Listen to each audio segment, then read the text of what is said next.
अहंकार का फल। एक समय की बात है, एक गांव में एक मूर्तिकार रहता था।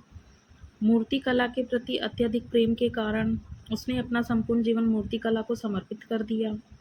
परिणामत वह इतना पारंगत हो गया कि उसकी बनाई हर मूर्ति जीवित प्रतीत होती थी। उसकी बनाई मूर्तियों को देखने वाला उसकी कला की बुरी-बुरी प्रशंसा करता था। उसके गाँव में ही नहीं बल्कि उसकी कला के चर्चे दूर-दूर के नगर और गाँव में होने लगे थे। ऐसी स्थिति में जैसा सामान्यतः होता है, वैसा ही मूर्तिकार के साथ भी हुआ। उसके भीतर अहंकार की भावना जागृत हो गई। वह स्वयं को सर्वश्रेष्ठ मूर्तिकार मानने लगा। उम्र बढ़ने के साथ जब उसका अंत समय निकट आने लगा, तो वह मृत्यु से बचने की युक्ति सोचने लगा। वह किसी भी तरह स्वयं को यमदूत की दृष्टि से बचाना चाहता था, ताकि वह उसके प्राण न हर सके। अंततः उससे एक युक्ति सूझ ही गई। उसने अपनी बेमिसाल मूर्तिकला का प्रदर्शन करते हुए 10 मूर्तियों का निर्माण किया। वह सभी मूर्तियां दिखने में हूबहू उसके समान थीं। निर्मित होने के पश्चात सभी मूर्तियां इतनी जीवित प्रतीत होने लगी कि मूर्तियों और मूर्तिकार में कोई अंतर ही न रहा। मूर्तिकार उन मूर्तियों के मध्य जाकर बैठ गया। युक्ति अनुसार यमदूत का उसे इन मूर्तियों के मध्य पहुंच पाना असंभव था। उसकी युक्ति कारगर भी सिद्ध हुई। जब यमदूत उसके प्राण हरने आए तो 11 एक सरीकी मूर्तियों को देख चकित रह गया। वह उन मूर्तियों में अंतर कर पाने में असमर्थ था, किंतु उसे ज्ञात था कि इन्हीं मूर्तियों के मध्य मूर्तिकार छुपा बैठा है। मूर्तिकार के प्राण हरने के लिए उसकी पहचान आवश्यक थी।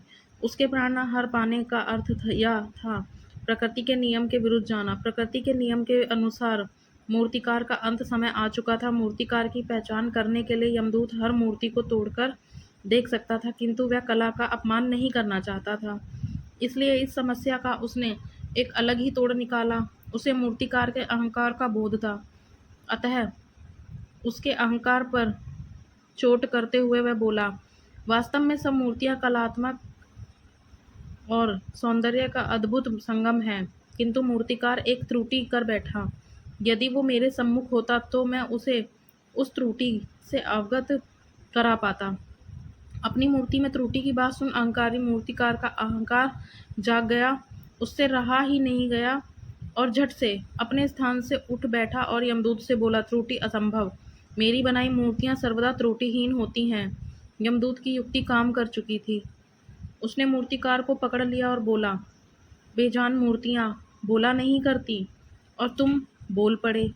यही तुम्हारी त्रुटि है कि अपने अहंकार पर तुम्हारा कोई वश नहीं है। यमदूत मूर्तिकार के प्राण हरकर यमलोक वापस चला गया। तो दोस्तों, हमें इस कहानी से यही शिक्षा मिलती है कि अहंकार विनाश का कारण है। इसलिए अहंकार को कभी भी खुद पर हावी नहीं होने देना चाहिए। दोस्तों, अगर कहानी पसंद आई हो तो please like, share and subscribe करें और कमेंट करके बताएं आपको कहानी कैसी लगी। Thanks for watching.